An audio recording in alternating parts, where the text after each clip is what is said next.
రహస్యం చెబుతా, కృష్ణుడు ఎంత అవమానింపబడ్డాడు. సారథి సారథ్యం చేస్తూ ఉంటే రైట్ టర్న్, లెఫ్ట్ టర్న్ ఎలా చెప్తారో తెలుసా? ఎలా చెప్తారండి? కుడికి తిప్పు, ఎడంకి తిప్పు, ఈలో బాణం వేస్తాడు, వీడు పోతాడు ఎక్కడ.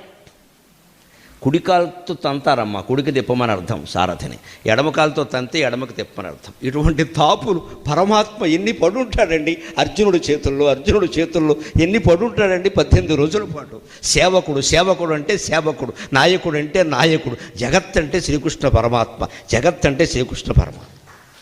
మనం నాయకులుగా ఉంటాం, సేవకులుగా ఉండడానికి సిద్ధపడం.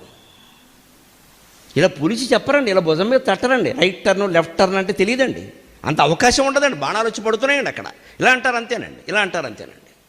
బొట్టన మీద తగిలిస్తారండి. అది తట్టుకున్నాడు ఆయన, అవమానంగా భావించలేదు. వీళ్ళు సారథిని, డ్రైవర్కి ఎంతకంటే ఏముంటుంది అంటారంతే. ఆయన డ్రైవరా? లోకానికి మొత్తానికి 14 లోకానికి డ్రైవర్ని తీసుకొచ్చి అర్జునుడికి రథానికి